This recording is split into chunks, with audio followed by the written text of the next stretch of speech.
Welcome to the I Love Wine and Dogs podcast, created, produced, and hosted by Heidi Hubner, with engineering and production by Timothy Stone Dancer Coleman. This show was created to celebrate good wine, amazing pets, and people from around the world who are doing great things in their local communities. Welcome back, everybody, to another episode of the I Love Wine and Dogs podcast. We are here with the legendary, the infamous, amazing Miss Heidi Hubner. She is our creator, our host, and our producer, and we love her so much. We call her sister. She has brought on, as you guys know, so many amazing guests over this first full year of our podcast together. And without any further ado, Heidi, take it away. Well, hi, everybody.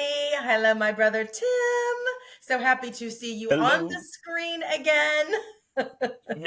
Yes, yay. This is our, I'm going to say our holiday show, right? It's our holiday show because it's December. I got to share my shirt really quick. Can you see what that says? Jingle bells, Zinfandel. Pass the Cabernet. I love it. I've turned into my mother. She used to do shirts like this, and I was like, oh, please. And, you know, it's become a theme for the show. Fun, silly, right? Why not?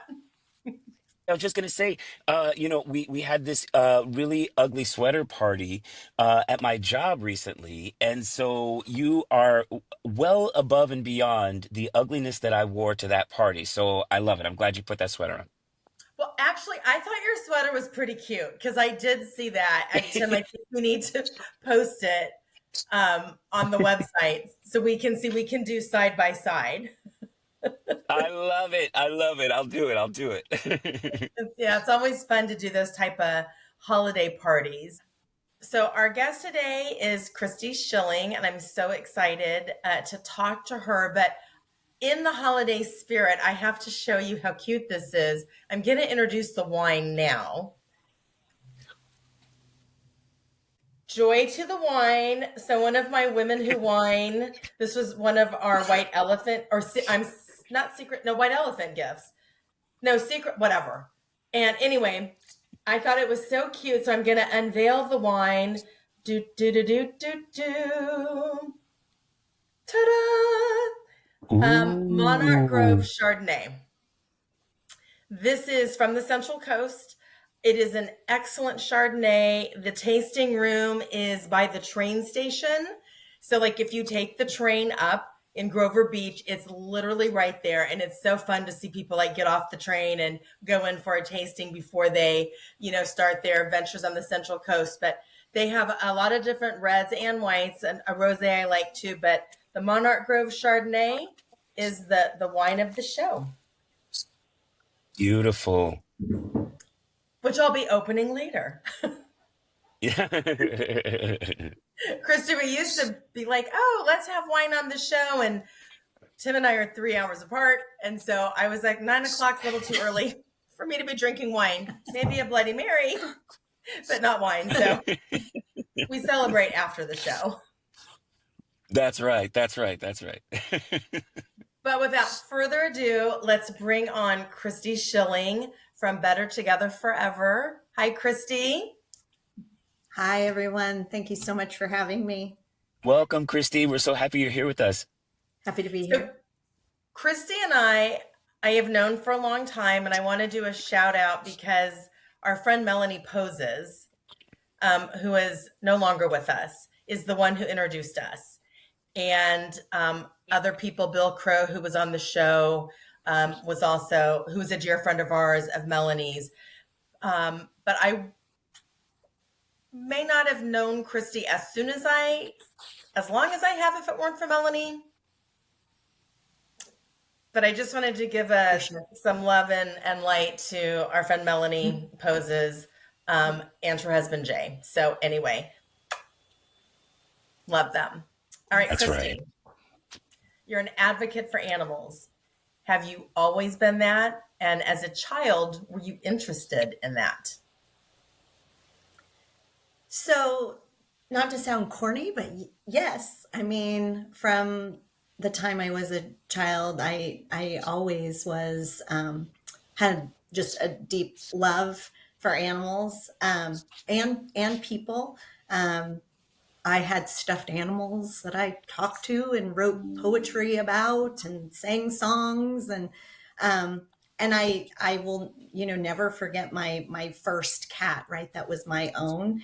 I loved cartoons, right? And so as a child I watched Felix the cat, and then we had a real estate agent that literally like rescued a litter of cats and had them in the trunk of her car, and my parents let me pick one, and that was my Felix. So I must have been maybe 5 years old. I also was really into, this is also going to probably sound a bit odd, but telethons. I loved telethons, and I was an early riser, so I used to watch the Jerry Jerry Lee Lewis, The right? Jerry Lewis, Telethon. yeah, Jerry Jerry Lewis Lewis, yeah, telethon, sorry. yeah. It's been a bit, that'll age me, but I used to watch the telethon, and back then we got allowance. I think mine was like $5, to do my chores, and I called in and gave my $5, and my dad was so kind of impressed by that, because he said like my $5 was so much of value, right? Because when you don't earn very much, less is more, right? And so he gave me $20 to show like the importance of that giving. Um, and then my mom worked at a very charitable company. It was a for profit, but in the financial world, and they did a lot of philanthropic things that we participated in, and it was downtown LA. So I was very accustomed to going to downtown and seeing Skid Row, and she really always taught me that there's really no difference, right? Except options and choices and circumstances, and that any one of us could always end up like that. So the importance of keeping that in mind, and always giving what you could, kind of thing. Um, so I like to say that I have always had sort of an affinity for people and pets, and sort of wanting to make a difference, and to give back. So So I would powerful. also I say love it. your parents were role models and people who also influenced you, right?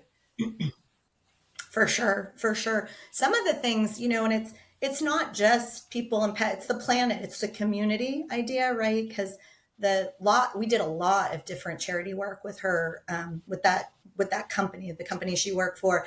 I mean, everything from like tree people to Habitat for Humanity. We did like Christmas in April, where we worked on a home. We did the zoo. I mean, so we did El Nino children. So they always adopted a family, or a couple of each department adopted a family. So we brought Christmas trees and gifts, and they did like holiday parties and had Santas, and I painted faces and made balloon animals. So, I mean, it was a really eclectic, wide variety. It wasn't just one little niche. It was about, certainly feeding the unhoused, doing things like that. So, uh, yeah, it really instilled in me the importance of community, and giving back, and being a part of just camaraderie, and help working together for a greater cause, a greater good. Tim, you were going to say Love the something and global I cut you community. off. Yeah, no, it's okay. I was just going to say, I really love like, one of the first things I'm going to say is, I can feel your heart. Oh, thank you. And even as you speak about your pet Felix, even as you speak about the lessons from your parents, your family, um, one of the biggest things is, I can feel your heart, and I can feel how important it was to you. But I want you to also know, it's profound when the innocence of youth, right? And the fact that Mhm. you would take your allowance, and from something that is, really I remember those telethons. They were really, it's like an entertainment, right? Like, you have to Mhm. really, there's a certain level of awareness that you have to understand what they're actually raising money for. So the fact that such a young age you were tuned into that, I can see that you have brought that with you without even knowing you, this is our first time meeting one another. I can see that you brought that with you through your life. So I just want to say that that's really powerful and I can feel it. Thank you. That means a lot to me. And Tim, you also had such a positive influence from your parents. I mean, you're That's very right. similar. You guys are very, your backgrounds, your childhoods. Well, it's 100% true. And it goes to show you, it doesn't really matter where you're from or what your economic status or social status is. Good people are good people. And, my parents, Christy, my father was a Vietnam veteran. And then when he retired, he started a nonprofit that he ran for 30 years, which was all about getting kids off of drugs, off the streets, getting them into homes, getting them adopted. He was helping families. He had a huge, kind of a warehouse kind of a office where they had a pantry where people, the families could come and grab food so that they had food to eat and blah, blah, blah. And my mother was a pastor of a church. So, a lot of what you were saying that your parents were saying is like, it can happen to anybody. And I think one of the things, Heidi and I have actually spoken about this in one of our shows. COVID really, I think, brought a global awareness to how real it is that we are all only but one or two steps away from needing to pick up food, from housing insecurity, from food insecurity, from all these types of things. And I think that moment in time brought a lot of people together. And I think it made people more aware of how hard it is to be a servant of your community and to be a giver. Have you ever heard about the Sausalito Canyon Vineyard? Visit SausalitoCanyon.com to learn more about the history, love, and vision for the Sausalito Canyon Vineyard. And don't forget to let them know that you heard about them on the I Love Wine and Dogs podcast. And so then, Christy, this kind of brings us to what were you doing before you started Better Together Forever? Oh boy. Yes, lots of different things. That was sort of the standing joke, like, how long will she stay at a job? It wasn't more than a year or two, generally speaking. And not because I didn't necessarily like them. I think I was just trying to find my niche. But I graduated from Northridge with a degree in social welfare. So, my plan was to help people, really. And I did. I worked in domestic violence. I worked with people suffering with mental illnesses and challenges. I worked with pregnant and parenting teenagers. I worked for the Housing Authority of the City of Los Angeles. And it's ironic because that's when I also really got involved with volunteering with animals as well, because that was always my love. And I did always sort of want to work in that field. But I thought, you can't really work in animals, right? Like, that's a volunteer thing. Nobody gets paid for that. And although people did, but but I didn't really realize that. And so as I worked more sort of in social welfare and in those industries, and helping in those areas, it strengthened my wanting to help animals more, because it seemed like that was more solvable than these large societal people issues. I was struggling with really, I'm sure I made a difference, but not to the extent I wanted to. It felt like I was just like putting a Band-Aid on it. And so what I realized is, well, maybe I should just make money and give financially and volunteer. So I went actually to the for-profit sector and worked in event planning and human resources and all these other for-profit sort of areas where it was still sort of helping people, but not, not the way I was. And realized I wasn't really making enough to do the impact I wanted, right? So I kind of did the flip-flop and was like, gosh, now I'm trying to make a bunch of money so I can sort of help financially, and I'm not really doing enough of that either. I sort of felt like I was always never quite doing enough. And then I just got really deep involved with the animal welfare aspect and really seeing that if I moved into that, I could, that I felt like I could make a bigger difference, not just for the pets, but also the people. But those were more solvable problems, right? The pets seemed to be sort of that last straw. Like, my world is falling apart. Something has to give. And that was the one thing that they could give up technically, and maybe save a little, or, maybe get housed or whatnot.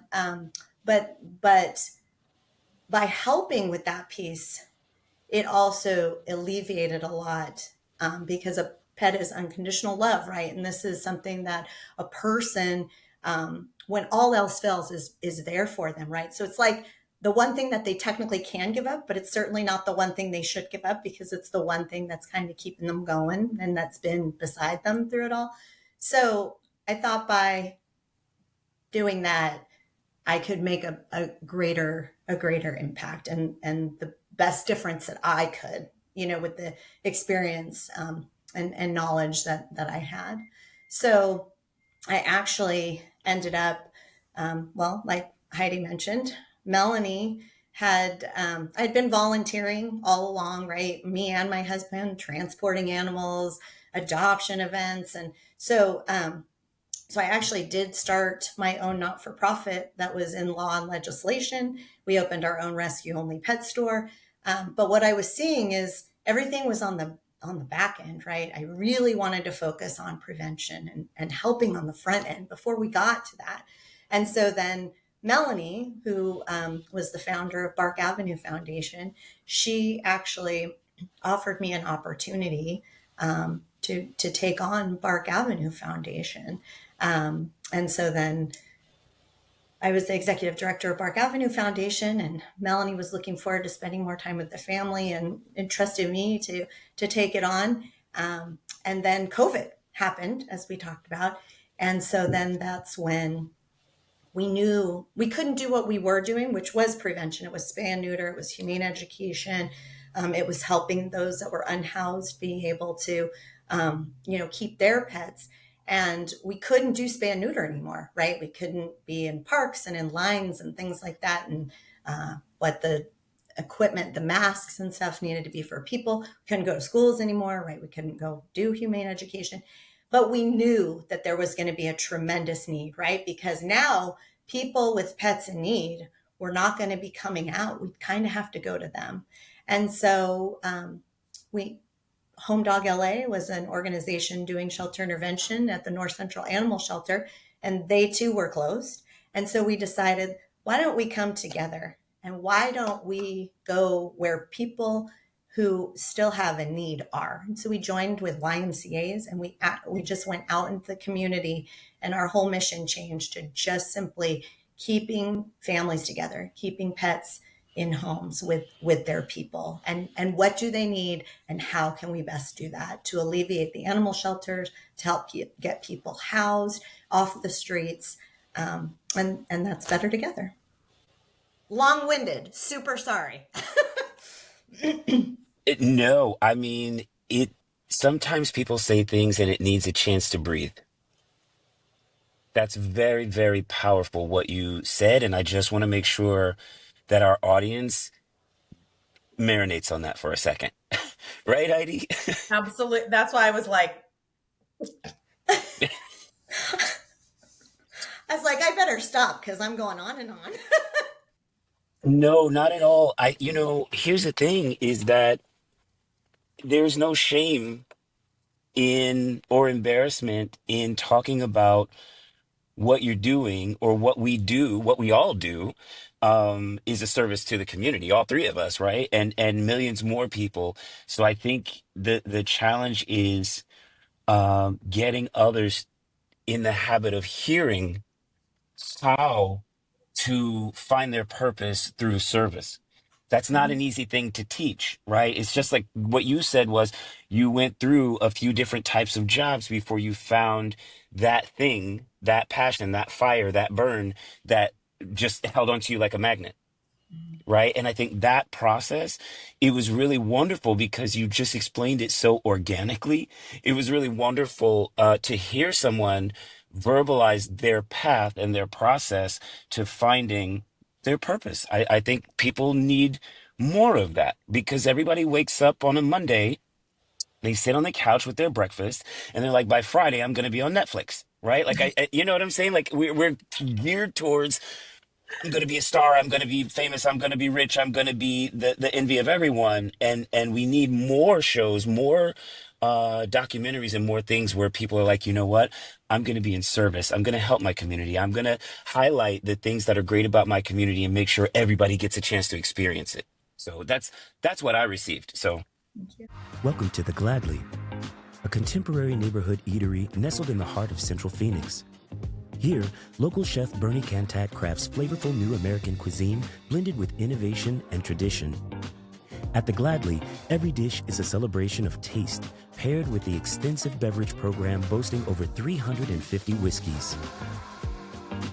Join us and savor the magic of The Gladly, where every meal is an experience and every visit a memory. Well, and also it's the people and animals together. We have to work together, and it is before they get to the point of having to relinquish their animal to the shelter. How do we help so they can keep that pet, that unconditional companion, that unconditional love? The animals don't judge. But you said that's the one thing we shouldn't be giving away. And I mean, Christy, it just goes back to your childhood and everything you've done before that bringing you to this point and continuing to grow. I know there are more things. I don't know what those are, but you're going to be expanding and doing, but it's keeping the people and their pets, again, better together forever. Let's not get to the point where they go to the shelter. Mm-hmm. For sure. And I think that's the hardest part, one of the hardest parts about your job, but talk to us about that. It's hard. It's hard. Yeah. So essentially what we do now, the overall mission, of course, like I said, is keeping families together, keeping pets out of the shelter, housed with their people. But we do that through primarily two programs. One is our shelter intervention program, surrender prevention. So we are 5 days a week at the North Central Animal Shelter. We have bilingual shelter intervention coordinators, counselors, essentially talking to people and providing them with options, resources, and support to avoid that pet from coming in, to avoid them from feeling that angst of, I can't care for this pet. They're better off here. And it's not true. I know people will say an unhoused person shouldn't have a pet. A person who can't afford a pet shouldn't have a pet. But the reality is that could be any of us at any time because people fall on hard times. There's financial crisis, people lose jobs, people get sick, and all those things impact. And when people are so overwhelmed and don't have a safety net, they make choices that maybe they normally wouldn't make, or choices that are impossible. You know, one shouldn't have to choose between feeding themselves or feeding their pets. So at the North Central Animal Shelter, we talk to people about their situations, how we can provide support. And the support is in the way of, we have a pet food pantry. So this year we'll have given away over $140,000 worth of pet food, which is almost all in-kind donations. We sometimes pay some shipping. We pay 15 cents a pound. So we can get lots and lots of good quality pet food. And we have some small stores that donate pet food, and we just get it from wherever we can. And so pet food can often keep a person, a pet in with a person. We also provide vet care. So we don't actually do the vet care, right? So we cover the cost. And, you know, we don't have unlimited funds, of course, and we have generous donors and grantors and things like that, but it's not unlimited. But it's, what's really shocking is $300 is generally what we give a pet for vet care.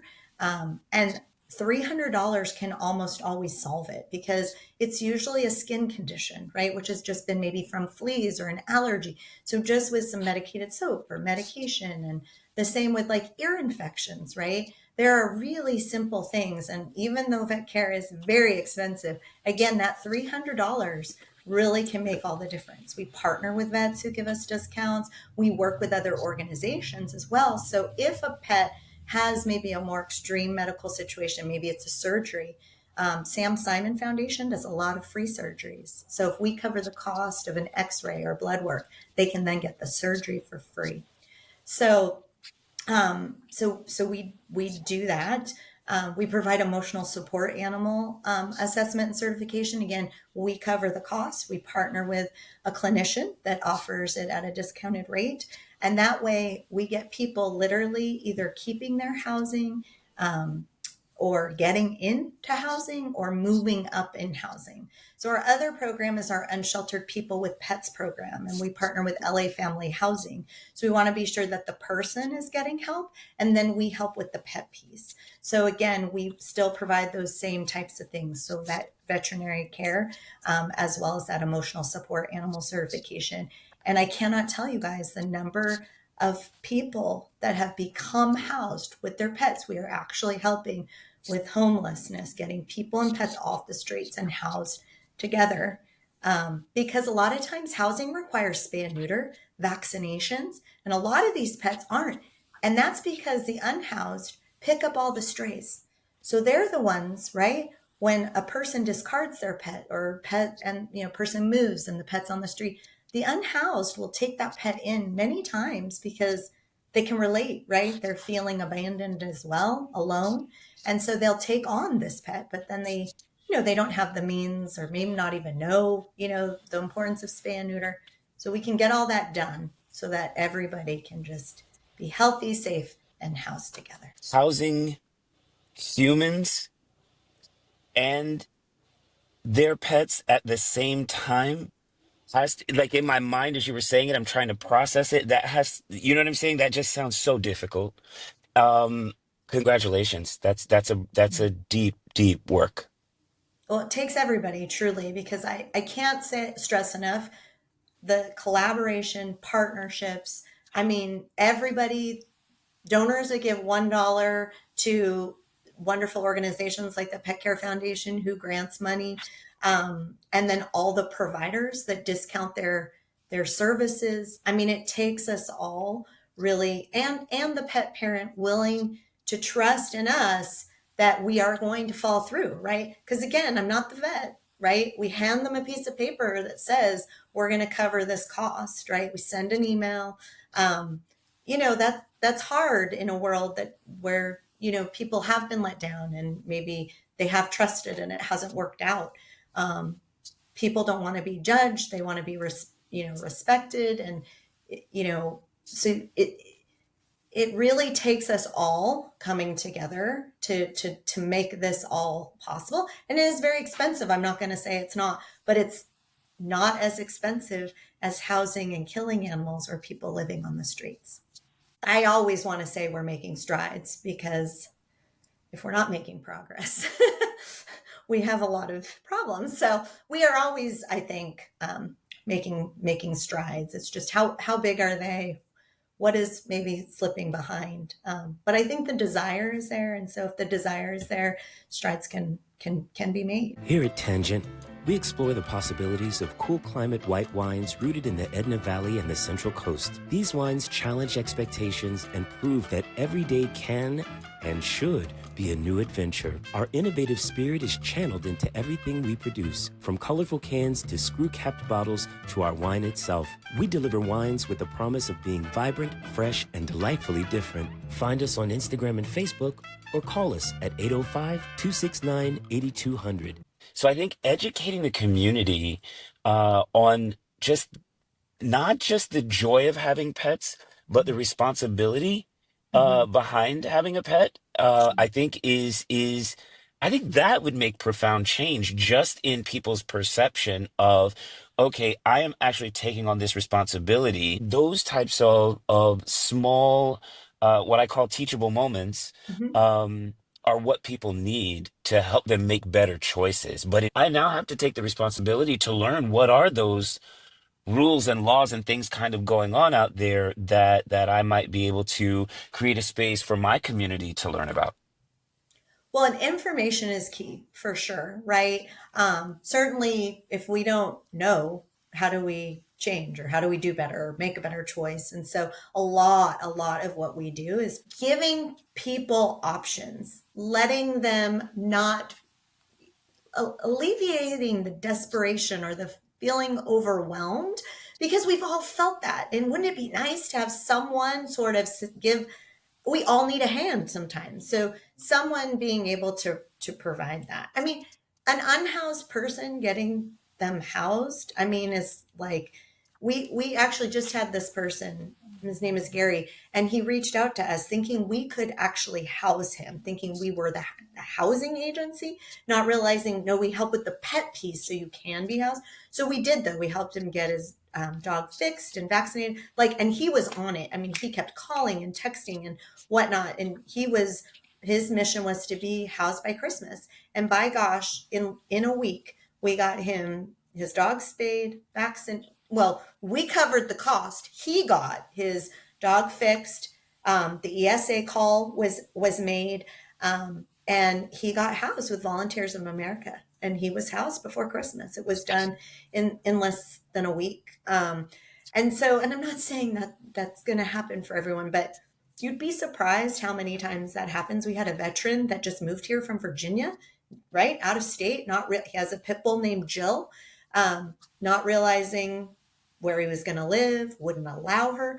I mean, he was bringing his 5-year-old dog into the shelter, and we were able to get him an ESA call within a couple hours. The gentleman across the street, in the building across the street, because he uses his minivan to take people for free to the vet, or to the animal hospital when it's time, when your pet gets to the end. Like, he's well known in our neighborhood for being the person that you call so that you can sit in a comfortable space. He's got like one of the seats taken out, so there's a little bed in there for your pet, so they have a comfortable ride that last trip. That's how I had to deal with Onyx, my pet, that I had to put to sleep. This is years ago. So shout out to everybody who is doing their part. Right, let's get those donations pouring in. Let's help these animals and families. And, thank you to all of our listeners for being with us on this full, wonderful journey together this year with the I Love Wine and Dogs podcast. Find us online, Insta, Facebook, YouTube, Spotify, at I Love Wine and Dogs, all one word. The views and opinions expressed in this podcast are those of the speakers and do not necessarily reflect the official policy or position of the cast, producers, or any affiliated organizations. The information provided in this podcast is for general informational purposes only and should not be taken as professional advice.